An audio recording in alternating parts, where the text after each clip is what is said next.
Ladies and gentlemen, women's power and greatness is evident wherever you look. In leadership roles, at their jobs, organizing protests and campaigns to change the world, waking up every day and continuing to break ground in spaces that were not created for them in mind, but still might be anything but welcoming. While we have certainly made strides in opportunities given to women, we still have a long way to go. In fact, the United Nations in its SDG number 5 has clearly stated, achieve gender equality, empower all women and girls. Gender equality is not only a fundamental human right, but a necessary foundation for peaceful, prosperous, and a sustainable world. Ladies and gentlemen, welcome to this Leaders at GCCI series. Goa Chamber of Commerce and Industry recently completed 115 years of its existence, and we have the proud privilege of having sustainability, inclusivity as our theme for the next 2 years. I now request our President, Mr Shrinivas Dempo, to escort our speaker for the day, Shazia Ilmi ji, and Mrs Sulakshana Sawant on the dais.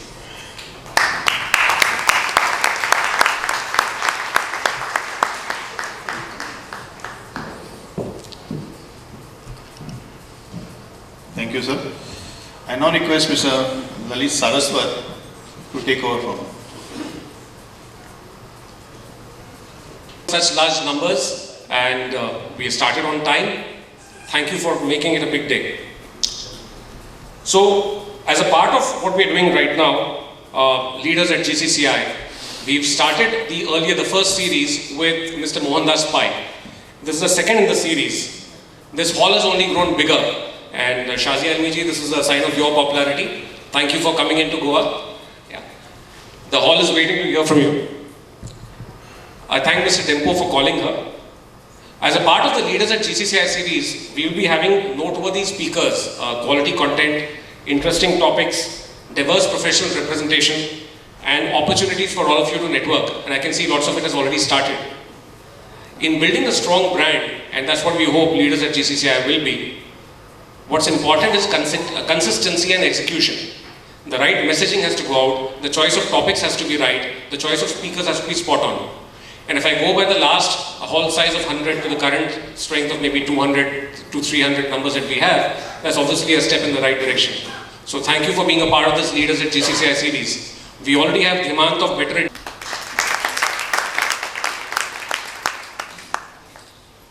I thank each one of the audience members for investing your valuable time. It's your time that makes this valuable, and I hope you've got a lot of takeaways from this session. With these words, I now call on Pallavi. Pallavi, all yours. Thank you.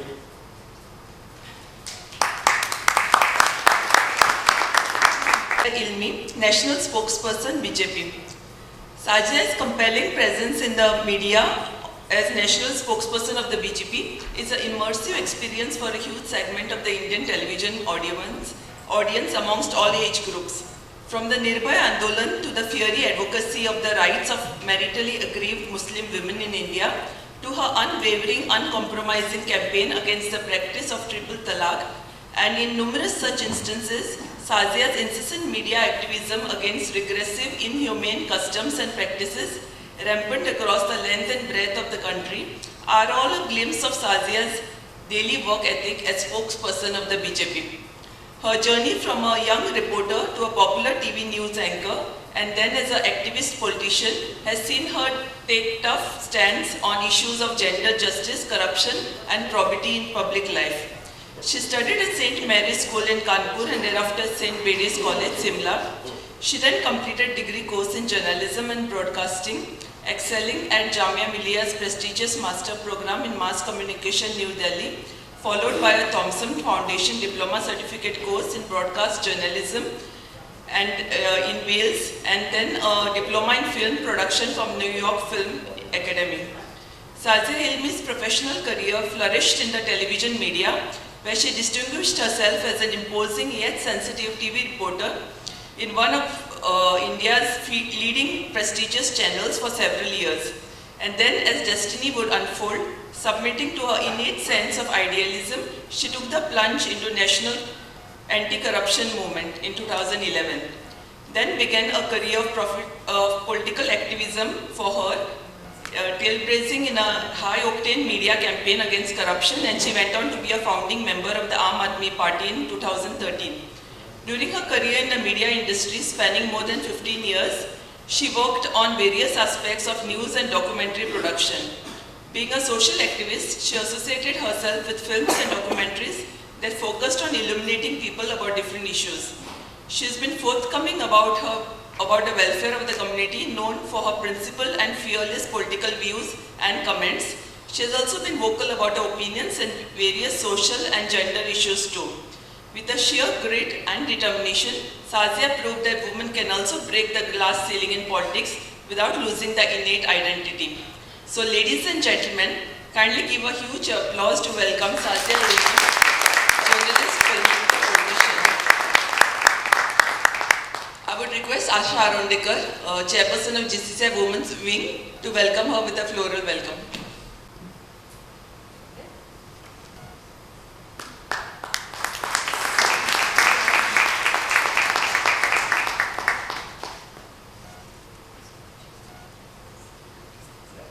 I would now request llmi panel. Immense pleasure to introduce our dynamic lady, Ma'am Sulakshana Sawant.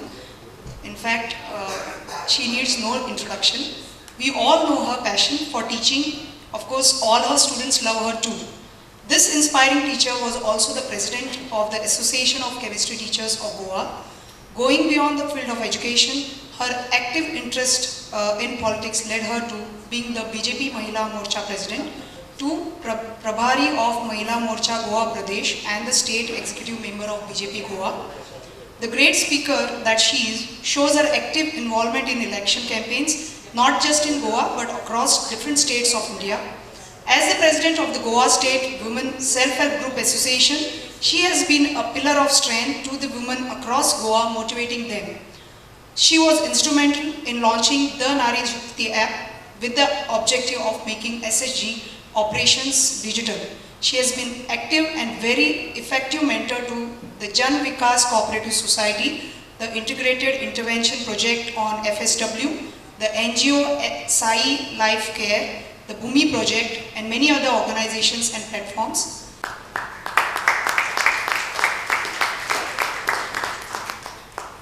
A pleasant evening to all. Hope your evening is as wonderful as you are. To begin with, a big thank you for inviting me to be a part of Leaders at GCCI series. It's my privilege and honor to be invited along the distinguished group of leaders. At the outset, I would like to extend my wishes to Mr Shrinivas Dempo, President GCCI, for taking this initiative and being instrumental in executing it to its best. Leaders at GCCI series is one such platform which will greatly contribute to social and economical perspective of global think tank. I strongly believe that today's evening is special and enriching with the presence of Madam Shazia Ilmi, a journalist at the core and a prominent, knowledgeable BJP spokesperson. I think that relates me more with you. It's an honor to have you with us, ma'am. Inclusivity, Women and India at 2047. It's a relevant topic considering that we contribute to 50% of the world's highest populated country. And we contribute our skills in many ways which are essential for social and economic development of our country. Now, having this one, since this is a commerce platform, and as we know, we measure the growth of the country by its economic index, we largely have to focus on economic empowerment of women. Global scenario shows 60% of the women in workforce, whereas in India, it comes to only 20% of the workforce. Having said that, we have formal and that of informal work sector. but it comes to only 20% when we go to check upon the formal work sector. So maybe there will be many women who will be working in the informal sector, which goes unnoticed. Now, having said that, we also need to bridge the gap between the rural and that of the urban India. And here comes the role of a private sector, I believe, because participation can greatly help women in rural area overcome the barrier. We have to accelerate in order to see the new change when and in which we require a strong vision. 1947 was born out of a social turmoil, but 2047 should be a result of a progressive thought process. In this thought process, to have a woman-led development, we need to specially see, this is what I believe, we need to specially see the transformation in 4 different institutions. 1, family. 2, workplace. 3, community. And the 4th one is state. Now when it comes to family over here, I believe that there are, when it comes to changing all these 4 institutions, there are so many programs and policy makings which have happened, are happening, and which will happen by the government. But we also have to have this clear thought process, because when we are seeing a woman-led development, the policy making has to contribute to all these 4 institutions. When it comes to family, we'll say how. The first thing is that when it comes to a family, we find that it has to be a place where it is like, a selfless place in a heartless world, I would mean. Now when it comes to this particular place, I believe that we have to have, equal participation and equal contribution with respect to economy part of it also, and with respect to other processes, that is even decision making. How far is a woman participation as far as a decision making in a family happens? That is what we have to think of. Now when it comes to this, I suppose we have to ponder upon some simple issues like that of property rights. Are we clear upon that? Because now Uniform Civil Code is happening, all these things are, this is in the direction towards giving this equal right to women.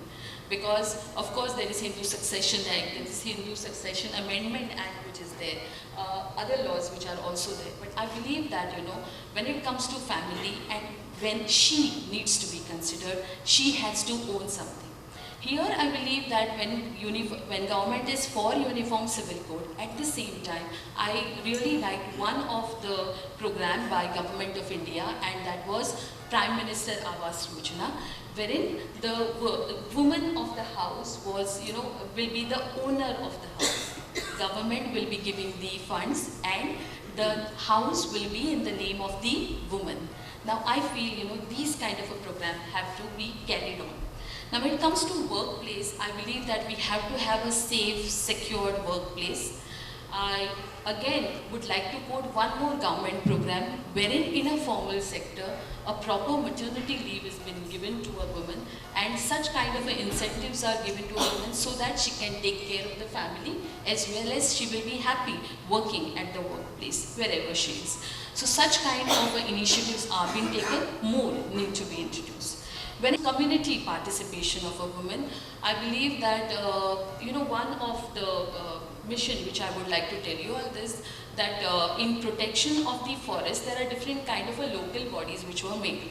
And one of the professor, Madam Beena Agarwal, was the one who had, carried out a research study, and she has actually checked upon among 185 bodies which were there for this forest protection, how many in that, community bodies which were there, how many were women?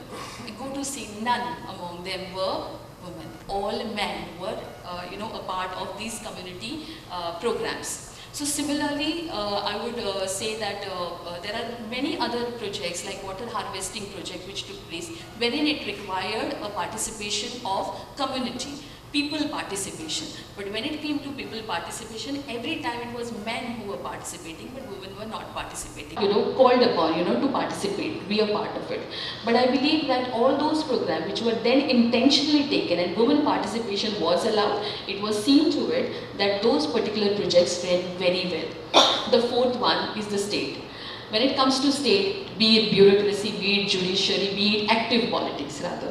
We have a long way to go, and I think, when we will have participation in this, we will still say that, yes, this is a woman-led development. So when I'm saying that we have to have a woman-led development, we need to have a woman inclusivity over here. It is these 4 institutions which we need to take care of. That's family, that is our community, workplace, and also at the state. Now, having said that, I think these are the institutions which will further bring about equality. These are the ones which are going to bring about the justice, the freedom that we want, okay? And much more, these kind of institutions need to be much more tolerant towards women. Now, when it comes to gender inequality, because although, many a times when women empowerment kind of topics have been discussed, again it looks like as if today is again a Women's Day. Okay, but having said that, gender inequality, which is also, being intersected by the biases that we also find with respect to caste, with respect to class, with respect to religion. So it's not about the inequality with respect to gender, but it's also intersecting with all these inequalities that we find. So we have to go a long way. But I believe that, with a right kind of a policy making at various levels. And I believe that the community participation, society participation is required to bring about this particular change. And this is what is going to happen, wherein we will have women and Bharat at 2047. Okay. So I think we will have so many kind of discussions which are happening in and around about women inclusivity. There are so many programs which have been run by the government. What we also need to do is that reach out to the people, go to those classes, make them understand those schemes, and see to it that their participation will be there in such kind of a program. They avail these facilities, and that's what is going to bring about the change. Mind you, we are talking about a nation of 140 crore, wherein we are 70 crore, which is not a less number. Let us together bring up about this change and see a better Bharat at 2047. Thank you so very much.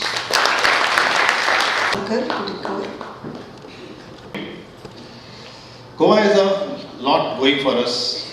We are naturally blessed with great natural resources, culture and potential. We have seen a lot of progress since 1961.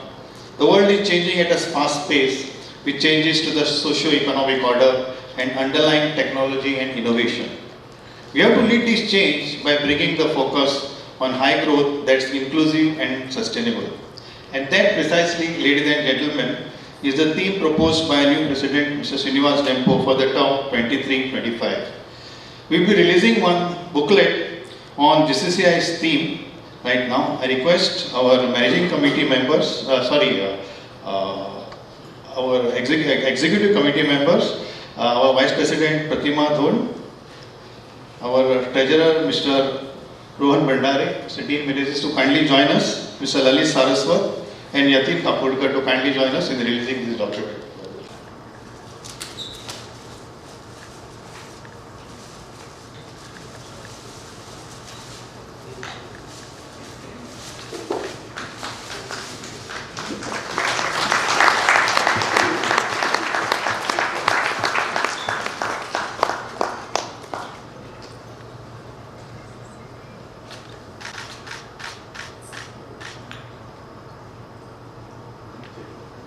Speaker and my good friend Shazia Ilmi, honorable special guest of today's special talk, respected Srimati Sulakshana Sawant, my managing committee members, past presidents, so many friends that I have in the audience, and ladies and gentlemen.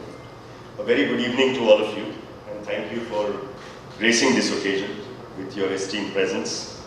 I am really profoundly humbled to stand before you today as the President of Goa Chamber of Commerce, and it's with great pleasure that I address you on the topic of profound significance, one that carries the promise of a brighter and more inclusive India in the year 2047.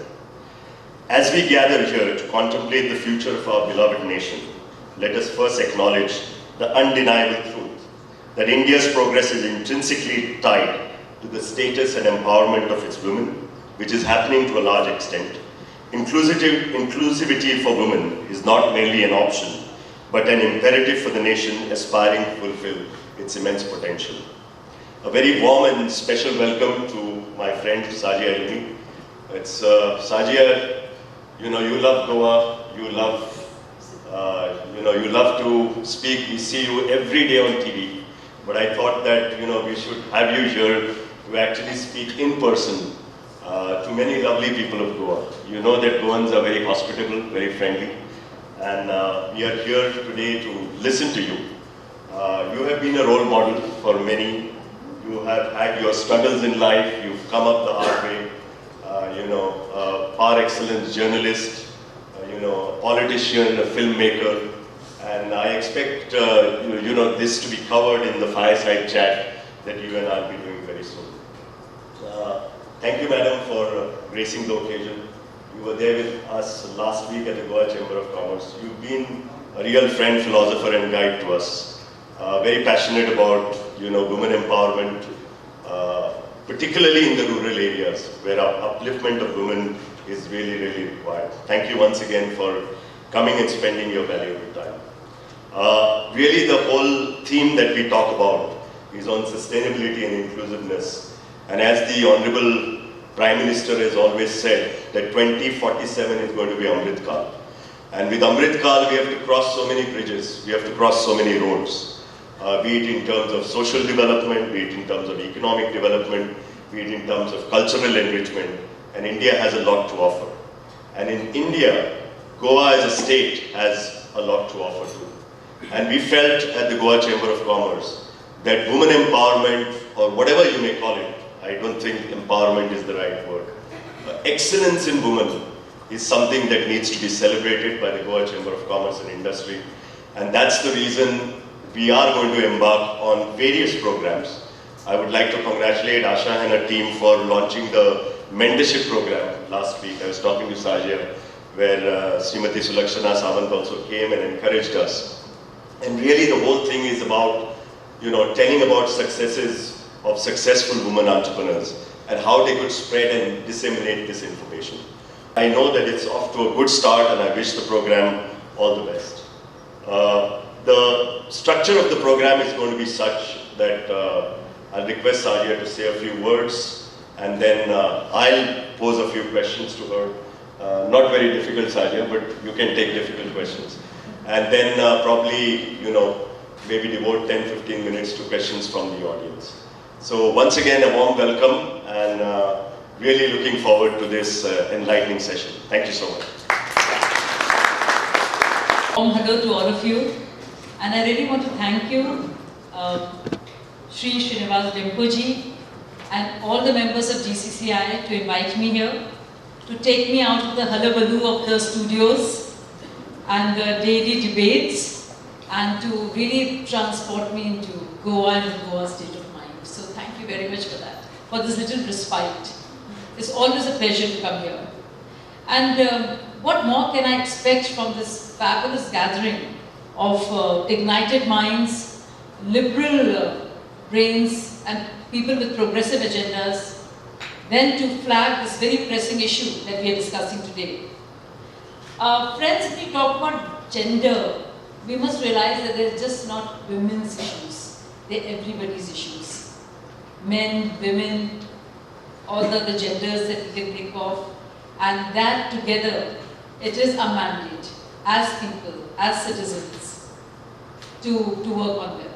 So, and let it not be like a battle between the sexes, between men and women, but there has to be a fight which all of us have to wage in different ways, different capacities, against the feudal patriarchal beliefs that keep a large section of society underprivileged, away from the corridors of power. and empowerment and dignity and inclusion that they deservedly need to be there. So this is the responsibility of just not women, but each as also of men, as collaborators, as friends, as colleagues, as mentors, mentees, bosses, secretaries, in all different ways. So I want to start with that, and I think it's important. You know, the Indian state of Goa, and I want to give you some facts on that. There've been huge changes, you know, when it comes to socio-economic indices, cultural transformation. And when you look at and read the economic survey of Goa state, you realize that some of the indices and the development indicators are so brilliant that they match those of the developed countries. However, I am dismayed to learn that the data shared by registration units Pan Goa, by the Directorate of Planning and Statistics, it reveals that from 948 girls or females per 1,000 males recorded in 2007, the number is only marginally hiked to 950 in 2019. I'm talking about the adverse sex ratio. Because this is not political, and it should not be, because this is something that every party, every individual must work towards, this is their goal, I think it's important that a lot more needs to be done. And that while all the changes, and despite a great literacy rate, we continue to see a very adverse sex ratio in Goa, both in north and south. I would also like to move from here from the state to the country. And yes, India's gender gap is huge. It was ranked 127 out of 146, I think, yeah. And it faces a perennial issue of missing women, something that was flagged by Sulakshana ji very well. So there is this problem about missing women in labour workforce. Another fact that I want to bring to you, and this is very interesting and it should be to all of you, is the issue of women in top positions, whether it's boards or women who are right there who've shattered the glass ceiling. And you'll be surprised to know that in 21, the Global Gender Report says that women have made up 15.9% of the boards of the listed companies in India, but only 8.9%, barely 9% of top management positions in Indian firms are occupied by women. And then in 22, if you see, women hold almost 17% of board seats. And this is a 9.4% increase from 2014. And you know, there's a mandate of having at least one woman in every company. That's a SEBI guideline. I've also served in boards, several important ones at PSUs, and I want to tell you that a lot more needs to be done. Now you wonder, what is the connection? What is the missing link here? Whether it comes to women of a certain economic strata, we're looking at board members, we're looking at top economic positions, business honchos, and we're looking at adverse sex ratio. But you realize that the interconnectedness of it all is such that the mindset or attitude pervades everybody in the strata, whether it's the social strata or the economic strata. And in the entire spectrum, it is the attitudes that govern the way progress goes and equity goes. And I wanted to flag here. And I think a lot is being done to address this. For the first time, we're not talking about development for women, but women-led development. This was one of the 6 goals of G20. You know, there's W20, Women 20. And a whole lot of these issues were discussed. I'm pleasantly surprised and delighted, in fact, to learn that GCCI has already instituted a program for mentorship for women entrepreneurs. I think these are the solutions that are needed, really, and a lot more needs to be done. I also want to say that, you know, when it comes to access to education and opportunities, we see when you look at women in STEM, you see women have gone far ahead, but we still have to find more entrepreneurs and MSMEs in other sectors. Whether it's political systems, governance, parties, judiciary, as you mentioned, Sulakshana ji, rightly so, more women in leadership roles. And that is needed for the holistic development of organizations and eventually society. Now, talking about diversity, equity and inclusion, this Trinity, DEI. I think that is something we really need to look at very seriously. Now, when I sit here in front of you, you see an Indian citizen. Of course, you see me as a political entity, but largely my work has been less political but more social in nature in terms of flagging these issues. You see a Muslim, you see a woman, and you see an Indian, right? And I'm talking about, when I talk about diversity and inclusion, I want to talk about including those who are not PLUs, people like us, whether it's our boards, our companies, whether it's looking at the process of hiring.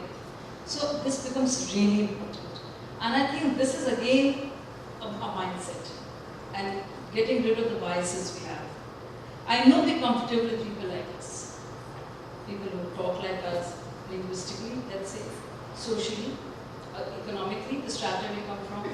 But someday we need to question ourselves. There is only this much the government can do. There is only this much of what Leader GCCI can do. The actual change happens. The actual tectonic shift in the mind happens really. Where, how you think, how you feel, your relationship with yourself, your relationship with others around you. And it's a conversation that women also must have with themselves. Because while we think that the patriarchal bias comes from men, we must realize that women equally are a repository of the same patriarchal biases. So somewhere there has to be a lot of honesty in the way we deal with the subject.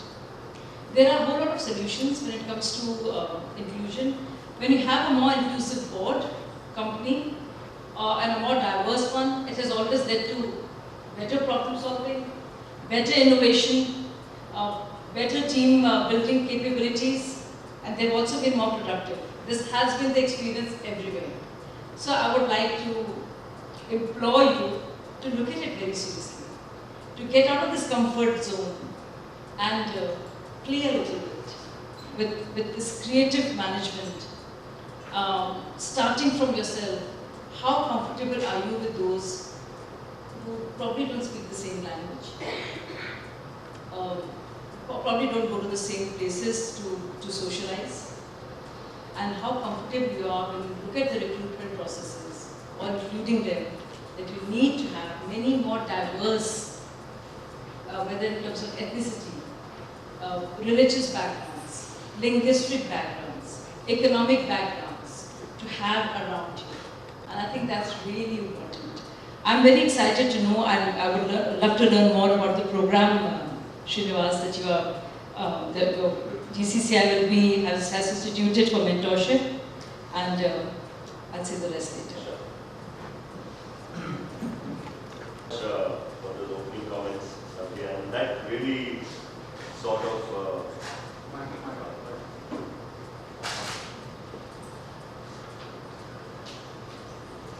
hello, and that sort of poses my, sort of compels me to pose my first question to you. It's always said that a person is who she is or who he is with the early growing up that you've had. And I know your academic journey has been from Kanpur to Cardiff to New York. Just wanted to understand, I'll ask a few personal questions because that will really throw light on how you really fought the stereotyping and came out of it. So one is I wanted to know a little bit about your childhood and what it meant to grow up there. And then from Kanpur you went to Cardiff, and from Cardiff to New York. So if you could throw some light on it. Thank you for asking this question. Maybe 2-3 years back I would not have been able to speak about it, but I think it's important to lay it all out there for others to know. The struggles and the tears and fears that make you who you are. It's important to embrace that, the pain and anguish of yesteryears. And it was an extremely tough upbringing. And when I sit in this hallowed hall and I look at all of you, and I'm sure there are many of you who think, oh, it must be difficult to go out there and speak, and can I do it? I want to tell all of you, women and men out there, that if I can, anyone can. Because you would have no idea about how rigid and tough my upbringing was. There were just roles defined, as they are very much even now, about the boundaries of your being. There's only this much you could do. And it was pretty much an allocated, predestined space. So yes, a Sunni Muslim conservative family background. Brothers went off to do school. Daughters were asked, I mean, we were fortunate to even be sent to schools in good convent schools in Kanpur, and then I went to Simla. But there was always this restlessness and the pain that I reeled under of always being told that people are there, go, this is your job to make food or serve tea. And there were these predefined ideas. And when you grew up just challenging them, every day was a struggle against the patriarchal beliefs. So as a child, I remember, the same proverbs that are there, a way to a man's heart is through his stomach. Boys don't make passes at girls who wear glasses. Diamonds are a girl's best friend. These idioms and proverbs play a huge role in our lives. We don't realize it. So we were told to be a certain way. A good girl must be modest. There's a way you dress up. And of course, I come from a culture of burqa. My mother wore a burqa. So that's where I come from. So in one generation, one fought all of that. It's been a tough fight, really.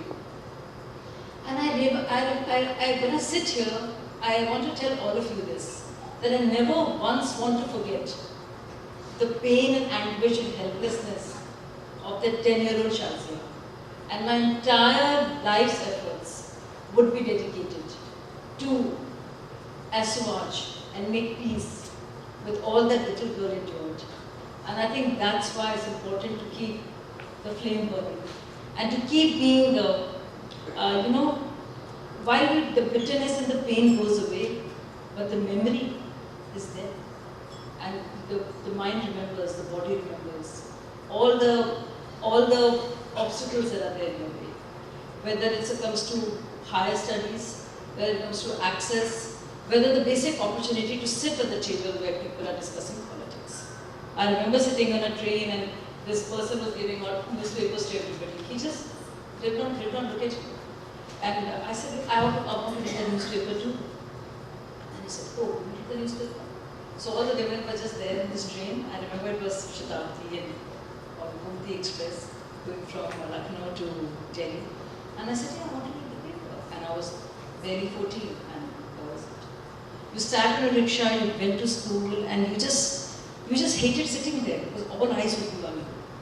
And you just clutched onto your skirt and you could put your bag on top of your skirt so that you could see the little bit of flesh that was visible above the socks and below the hemline. And this is how you grew up. And I think we need to change that. I want to keep the memory of that pain alive to ensure that no other 10-year-old has to go through that, ever. And I think each one of us, including our friends and our male colleagues who are here, know what it feels like to have faced injustice in this form, some other form. And a part of you always has to be like an activist, no matter who you are, entrepreneur, industrialist, doctor, young professional, in any capacity, a homemaker.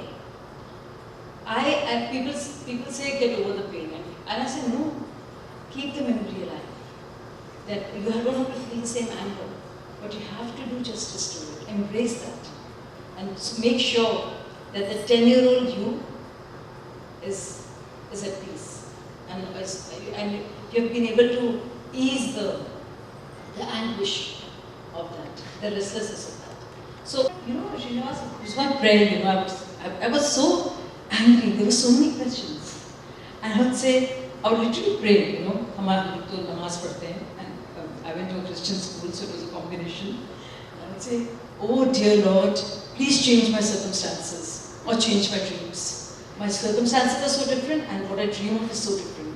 They don't seem to match. So या तो भी मेरे हालात बदल दो, या मेरे ख्वाब बदल दो. God, please do it. Like that, I was so restless. So it was like that. And something, you wish it happens. Just like that. It is manifestation. But always, running away from your own pain does not help.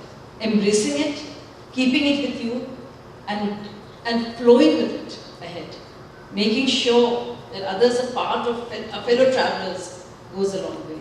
Which is why I keep going back to mindset, thinking is so important for gender equity and equity of different kinds.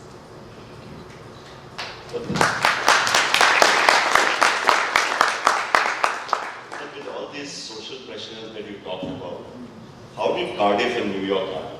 I mean, you know, in everyone's life, I think you have mentors, you have idols.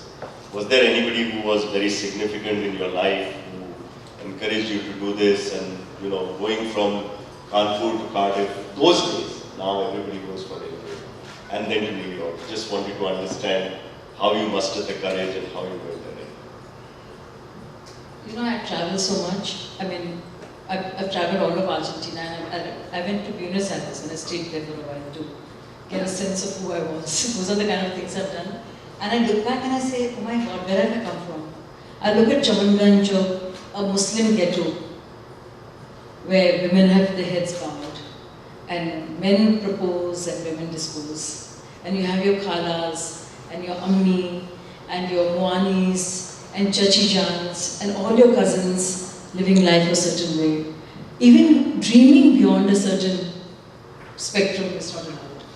At most, you could hope to find a good husband who'll kind of let you be, maybe teach for a while. That's the best your dreams can go up to. So I think what has really helped me is my irrepressible, rebellious spirit. And once you have that, and you feel that no, my childhood was like this, other childhoods cannot be like that. You go beyond yourself. I really think so. And I think really the art of living really is this art of giving. The minute you keep thinking of removing yourself from the equation to some extent, you realize that you're working towards very huge goals. So it was against all the pain that I encountered as a youngster. Imagine being denied, and I'm not the only one, there's so many girls out there. Which is why I speak very boldly on issues of hijab, on triple talaq, now on uniform civil code. Because it is not a choice. It is a farman which is foisted on a society. And as a 13, 14-year-old, it takes a lot to fight. So who are the good women, the good daughter, the good sister? Achhe ghar ke log. It is such a rigid line there, it's a straight channel. The minute you push, elbow and find a way out, you slam it. So I think what helped me really was this sense of inquiry and the realization that am I just a girl, a woman? Will my anatomy decide everything for me? No. I'm also my heart, different organs, my mind, and a soul. A soul with a soul in a Muslim body, in a girl's body, but a soul which is irrepressible, which seeks, which wants to be out there, and nothing will stop me. So I think it was just that and I think the inequity of it hit me so hard that I had to do something about it. And the journey just got created. I did not even hear. My father would, but it was very tough. Even my brothers who went to the best schools of India, you know, Sherwood Indian School. They were very tough. We had given to resistance. It was very crazy. Did your parents support you going to Cardiff and then to New York? Or? I actually hid. Nobody knew. I taught my jamia. Nobody knew. And so because people felt that if they were to encourage me, I would be, I would get even more spoiled, so I could not take anything. So it was crazy. So I actually bought the cheapest, I got my scholarship, I bought the cheapest ticket, I remember, Aeroflot. There was only one available to go to London and then go to Cardiff. And only once I went to London did I let them know that I told them that I'm just going to get my mark sheet or something. So, I didn't know, I knew there would be, and I was so convinced of my path, you see. that this can't be it. I have to do it. So yes, there have been lots of stories. I mean, I've played truant and I've had to, but you know, it's so unfortunate that to study more, to do your masters, you have to fight. But that is the reality. That is how unequal the system is for men and women. So are we surprised that there is a desire for male offsprings, which precedes everything else, which is why there's an inverse-sex ratio? Are we surprised that the percentage of women in workforce is so much lower than what it ought to be, that they could contribute so much to the nation's GDP and growth? Are we surprised that there's few board members? Are we surprised? No, we're not. Because here is my story firsthand, and I'm sure when I sit with many of you, you'll have similar stories of different kinds, of varying intensity, but they'll be there nevertheless. And it's all of these that we fight, which is why it's all interconnected. And which is why it's important. What your chamber would do and what the mentors would do for mentees will go a long way in creating huge shifts in the way equity works and should work. So, you know how important it is to have this conversation. We all talk about big things. We don't talk about what goes on in our homes, what goes on within ourselves. And unless we look at that, we can't go it. It's like right from within to without. There's actually a strong linear progression. And I see that. I've been there. Thanks, Shazia. I want you to convey to the audience something that you told me some time back, because you studied in Jamia and you talked very highly about that institute. And then you went to Cardiff and then you went to New York. But something that you said to me, because a lot of us as parents are very enamored by sending our kids to universities abroad. And something that you told me, so just if you could share with the audience. So, in one of those crazy moments to find myself, and I didn't know what the path was. Again, I took the help of a cousin, and I wanted to do my master's in mass communication. Jamia was the best institute, and again it could not have been an honest. So one of my cousins lied, older brother, and said, "I'll take Shazia, don't worry," and she has some work. And I went to take my exam, and maths from Jamia. When I look back, and this is where Shah Rukh Khan passed out many years back. Bharatiya was there. She was Sulakshana Sawant, and many filmmakers now. That's where I went because I just didn't know what else to do. There was no counseling, there was no help. Everything had to be done in a hush-hush way because once they find out, God, you're ceremoniously packed off. They find some nice man. And the best you could do with your life is find a nice man from one of the local tanneries, Kanpur, and get married. Maybe you go abroad if he allows you. Maybe you can study more if he allows you. Maybe you work if he allows you. So everything you want is dependent on whether the family into which will marry will allow you. So it was one of those things. I took my Jamia exam, and I want to tell you all this. After which I went to Cardiff, Wales. It's also a story. I mean, it's actually a very funny story. I could do my own Bridget Jones diary. So many funny. But while all this was happening, and all the anger and all, there were a lot of hilarious things happening at the same time. Keeping up with all the planning of plotting of how to get ahead, asking one brother for help, begging him not to tell my dad or my mom. It was all quite a lot of work. Prepared me for politics later, as you can see. So you will not believe it. After Jamia, of course, and I came back to, after I passed out, I started working. That was a big, huge cry about that.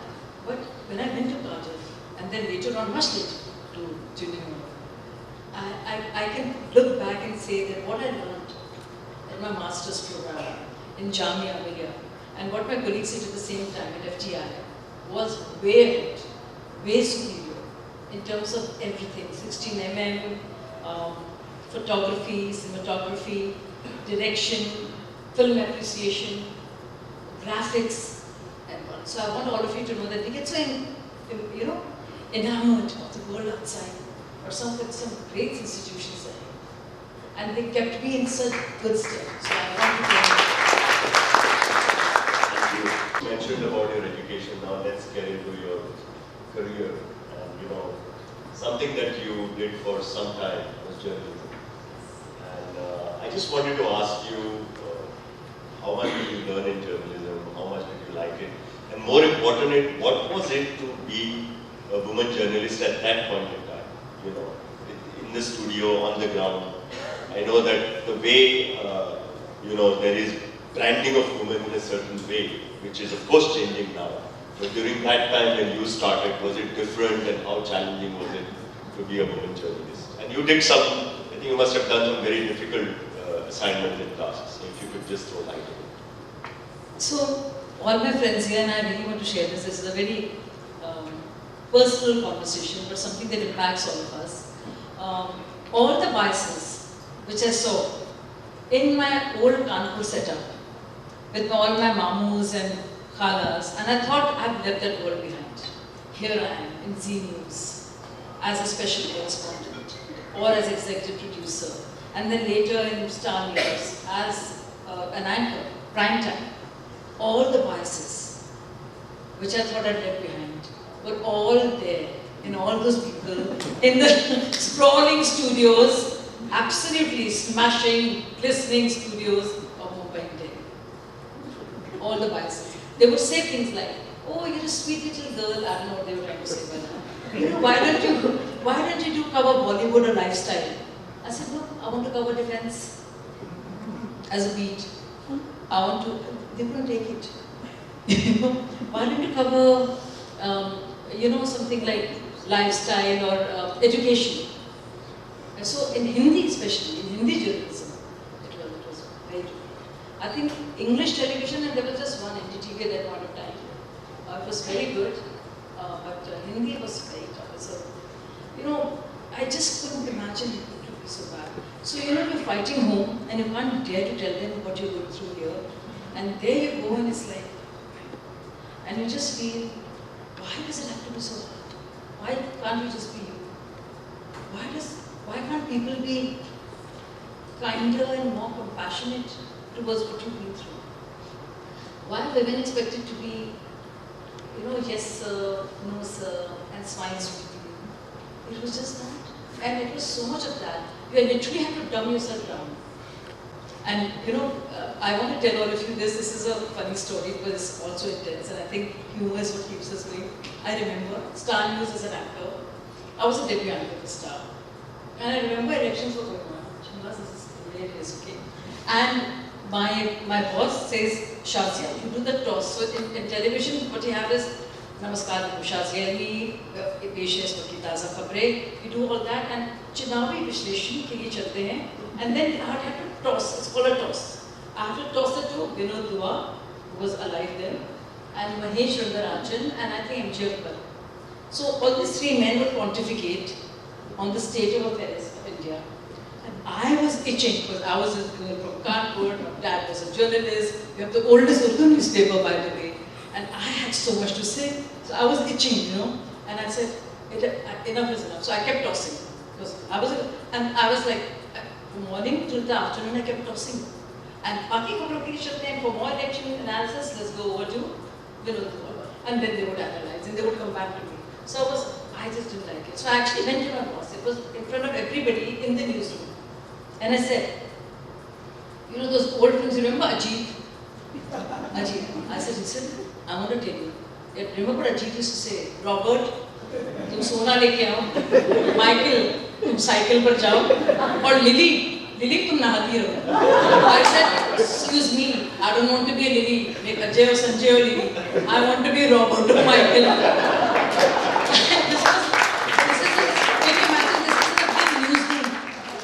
A big newsroom, and everybody just shocked because nobody talks like that. I was trying. I said, please, Ajay, Sanjay are there, Sandeep are there, let them do. Your ladies, मैं Robert and Michael, if you're a G. So I'm just telling you, my boss now, he and the input editor were very amused. And there I was back analyzing, talking about Tamil Nadu, UP, and I loved it. I just loved politics. So it was great. Because I'm a hardcore political journalist, that's what I was. And that's how I got my entry back. So humor helps when nothing else does, guys.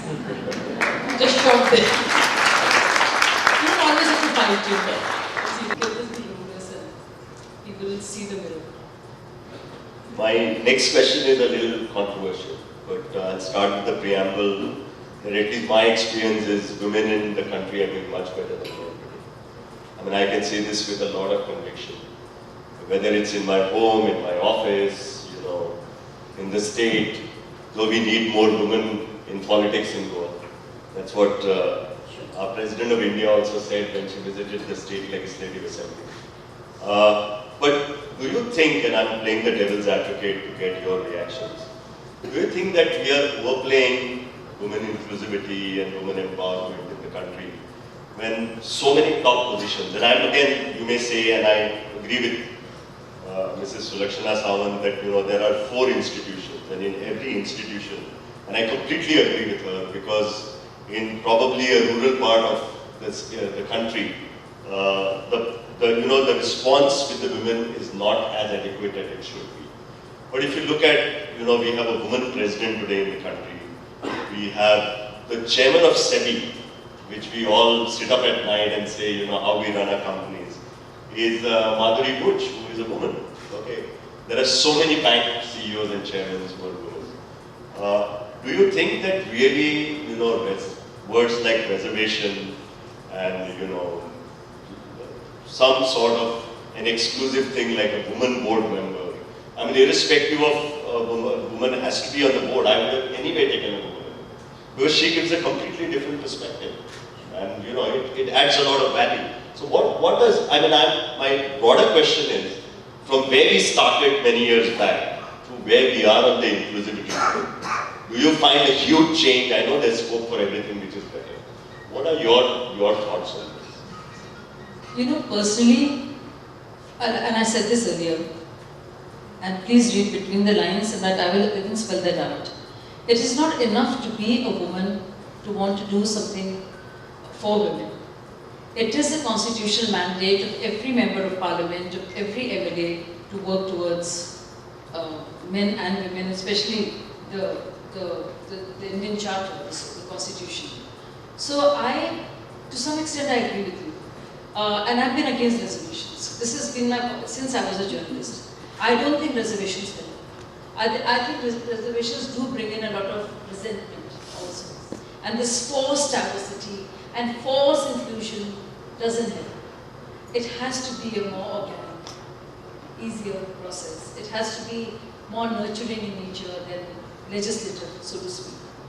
And when we make it all about laws and impositions of law and bring it into the legalistic framework, I don't think the hearts are won, the minds are convinced. So we need to do, which is why I keep saying the mind we work on, which is exactly what Sulakshana was saying about different units of conditioning. Family, school, state comes last of course. But we straight away go to state and expect them to make these laws and have this forced reservation and expect people to fall in line. How does it matter? How will things change? You have in panchayat elections, men who control. I mean, there is a woman who has actually nominated, but actually his husband, who is the husband running the show. So, it's like that. And it's so common. So how do we change that? How do we make it bottom up? How do we actually give that sense of, comfort to the various women, girl leaders, that they can grow up to be as equal partners and stakeholders and don't have a male member in the family. And that is where the issue is. So I'm not necessarily for, of course, SEBI had to mandate this, to have a woman director, to at least show some numbers, because there's also a lot of dishonesty in a lot of big business houses about how they even choose a board member, somebody from the family, somebody reliable. So it has to be real. Just to say, I don't have my mind to the board. Very good. No, that is very accurate. And I think, you should talk about it more to more people, and, I think it's important because how... So she's more capable than me. And I'm so happy to hear that you're so appreciative. It's great. But very few people are like you, Srinivas, and there are very few of us who feel this way, that we need to give this acknowledgement to our partners, husbands and wives, spouses, our sisters, our colleagues out there, give them the level playing field. How many of us feel like that? We don't. We've taken it for granted. Once you have the power, you hold on to it. Men have enjoyed it for the longest period. The dynamics of power, the male-female relationship is like that. So working on that is a difficult part, which is the state cannot play a role. State can mandate something. They can have women's reservation. They'll have the same thing. And does it help? Does it help women of powerful politicians? I call it, I've written about it a lot. Okay, so is a wife, daughter, widow club, of prominent politicians. So you have very important, male members who are very big dynast. And then you have a daughter-in-law, and a daughter, and a widow, and a wife, who keeps getting tickets and winning. And I think that must change. I'm not saying that we have to have those women, it has to be a disadvantage for them to marry into political family. I would not go to that extreme, but allow others to be there. So this is my fear with the women's reservation bill, and I've written about it. I think I've shared it, which is about the creamy layer, as there has been to the reservation, the gender reservation. So that doesn't help. Who is your beneficiary? What do you want to say? If you want equity, you will have to have a more organic, real, and an honest way of doing it than a legislative approach. My final question, what would be your aspirations for... It's worse than a number. But I'm not as loud as I'm You're a gentle slave. What are your aspirations for the next generation of women in this country? If I ask you to say 2 or 3 things that you would like to see, we've talked about a lot of changes which are good, but what would be your aspiration going forward? Nigar Shaji. Have you heard of her? Nigar Shaji is the woman scientist from ISRO in charge of the Aditya L1 project, the solar mission. So I just want to tell you, we're talking about inclusion and diversity here.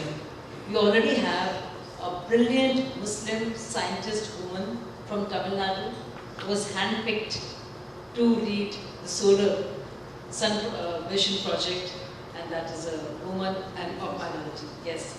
So my idea is really 2047. I'm sure all of us will be around and looking as great as you are too. So because I am really against ageism, and I think we put too much importance to age and all of that.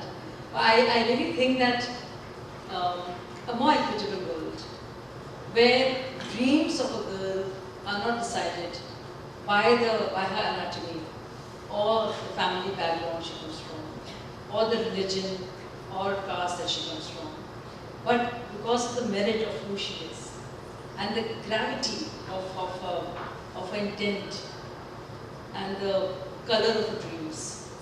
That should decide her future. And I look forward to that India, where lots and lots of young girls can fulfill their destinies instead of facing all the obstacles that many of us here have faced. And I want to work towards a world which will give them that. That is my honest prayer. Thank you. Unfortunately, we've overshot on time, but I will take 5 minutes extra to get some responses and questions from the audience. If you could raise your hand, and then we'll try and get the mic around you.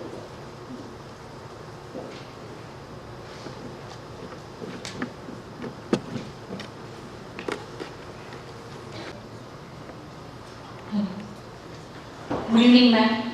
It's really a privilege to listen to those inspiring words. Really speaking, honestly, coming from the kind of a orthodox background, definitely the religious limitations, the societal limitations, familial limitations, and your journey towards the rebellious achievements is really inspiring. Still, I would like to dig into deep out of my curiosity, and I would like to ask you, what was in your mind while supporting the eradication of triple talaq, and wasn't it the kind of a fear in your mind that okay, I am being a rebellious, I am being a courageous person, I am doing this, I am putting up my words in the society openly, but how it will affect me? Or what was in your mind, whom gave you that strength to be there? You know what was on my mind? It is not what all was on my mind, it was who was on my mind. And you know who was on my mind? There was a Zubeda Khala who was on my mind. There is a lady called Asya Baji. These are the women in my family that I saw who were treated with this contempt that survivors of triple talaq were discarded and abandoned and left. And I think it is the memory of those women that I saw as a young girl in the household that I grew up in that kept it going. And you know, sometimes you have to be, people say be reasonable. Sometimes you have to be unreasonable. You know, people will get after you. There are these clerics out there. They will not, you know, and who you are, you are just a voice. Parties not come later, you know, and later on you realize that your intention is in alignment with that of the party. But this is what you believe. So sometimes you have to go beyond reason, beyond logic, to follow that path and keep the memory of all those women who you've seen, who've been begging for alms, who are just waiting for some justice and some alms to support their little children. And I remember seeing them all the time come to my house, ask for help, and that pain doesn't go away. And it is that, it is not what, but who that made me do that. And I will do it again, no matter what. And I'm, you know something, I'm so convinced that no matter what the hardship is, I'm prepared to take a shot for this. That equity should be an organic process, but I feel that it's a long-drawn process. For that matter, any social change is an evolution. It's a long process. So don't you think legislation from the state will support that, inspire that, and that is a must, along with the organic changes that we are talking about, like what we saw in the anti-dowry movement. When the anti-dowry law came, that kind of gave a boost to the mindset, changing mindset of the people. So similarly, whatever change you expect organically, that has to be supported by the legislation from the state. Don't you think so? Very important question by movement. So when we have to choose between a revolution and evolution, you realize that they are not mutually exclusive of each other. While you need that little injection and that dose of legal framework coming to your rescue, you also need at the same time to work at the societal level, at the various levels of conditioning, different units, home, school, state, to work on it. So I think both are very important. One is, there is not one at the cost of the other. State must come there and be there, and I'm glad the state was there, which is, I mean, I don't want to make it political, but I say this not because I'm in a political party, but because I've endured this and been through this. That's why I'm in public life. So what you think is the cause is actually the effect. So because you've come from there, do you say this when you are in a, let's say, a political party or in an organization or in public life? Is who you are and what you represent at that point of time. Thank you. Last question. Congratulations on being a self-actualized woman that you are. Maslow talks about self-actualization and hierarchy, of needs. And when it comes to women, self-actualization is still very far-fetched, as we can see. There are a lot of impediments to be self-actualized. You have been through a lot of us are going through that. In your opinion, what is the biggest and the most important character trait that women need to develop to reach their self-actualization, that is their potential? My second part of the question is, how much is the role of emotional intelligence, particularly for women? Because I see that most of the time, whenever women are trying to be doing anything, they are seen as hormonal, we are being called hormonal. This time she is so angry and agitated because she is hormonal. So how do you say women can develop emotional intelligence and strive and survive in stressful environments without getting too stressed or taking it upon themselves, and not get affected by their environment and continue to focus on what they really wish to achieve for themselves. Thank you so much. To this bit very well of appearing self-actualized. I think I have a long way to go. And which is why it's important to, when you want to be a strong person, and I'm talking about men and women, and leaders, you give a certain impression of yourself, that of emotional intelligence, of those qualities. But I think it's so important to embrace all the frailties and weaknesses that come with who you are, because each one of us is like that, and make it into your strength. So when you run away from yourself and from the darkness of whatever you've endured, can you really truly shine? And when you stop running away, then there is light, and you are light, within and without. And it is that light of experience, of compassion, self-love, and the belief that while you've come a long way, you have a long way to go. And also be ambitious, not for yourself and whatever you can achieve. For people it's just about, even politics is about Lok Sabha and Rajya Sabha and being a minister or not, it just stops there. But it's never an ambition about the society, about India, taking it to the next level, when no girl, taking that oath literally to yourself, that unless and until every young girl out there, every young man out there is seeking help or wanting some obstacles removed to be delivered into a better world, I will not rest. This is my job. This is my job responsibility. This is my job description. You have to tell yourself. And yes, break the stereotypes. Do not live in a box. Boxes are very boring. Muslim, Hindu, Gujjar, Jat, woman, man, this whole thing of diversity is too much. This whole victimhood, it's very boring after a point of time. Get out of it. Celebrate who you are. And respect you. Instead of just using that victim card to get a job, to get ahead. It has got to be more to your identity than coming from a place of being a minority, being of a different ethnic background, being challenged in some way. You've got to be more. You have to move from the victim to survivor mode. That's very important. And to celebrate all the pain that you've endured, so that others are attracted to that light and be a part of it, or want to be a part of it.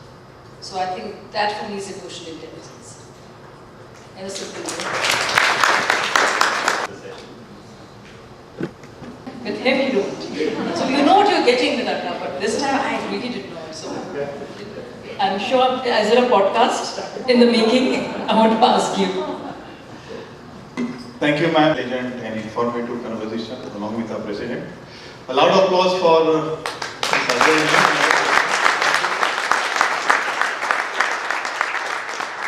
I now request our president, Mr Shrinivas Dempo, to present a memento to our special guest, Mrs Sulakshana Sawant.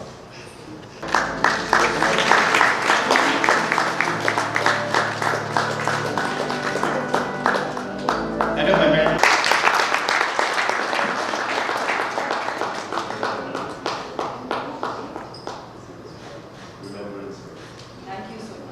Thank you, sir. Thank you.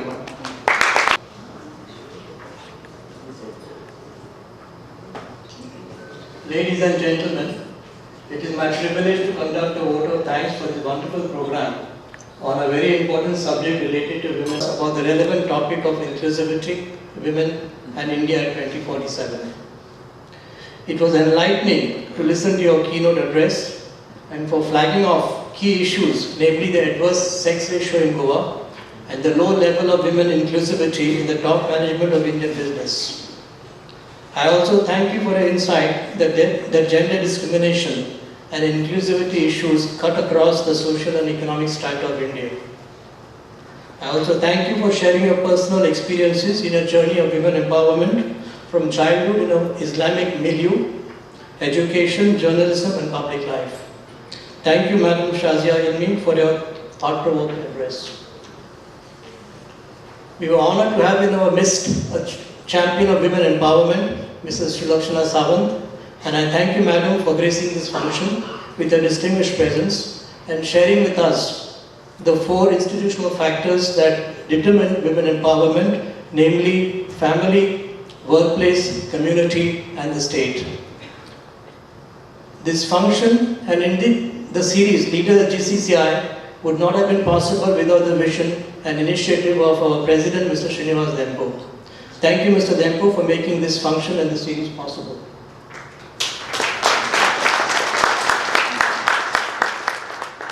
Supporting our President is the able and energetic Secretariat of GCCI, led by the ever-enthusiastic Director General, Mr. Sanjay Amonkar, and the Women's Wing of GCCI, headed by Mrs. Asha Arundekar.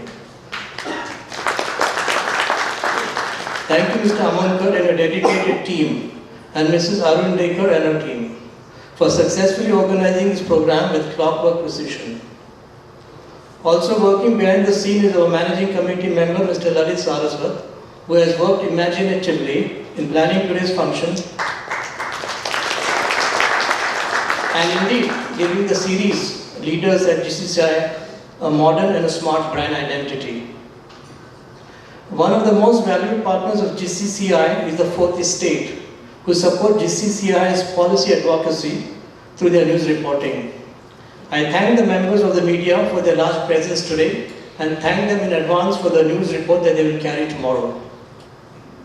I thank Cidade and the staff for all the arrangements they have made at the venue today.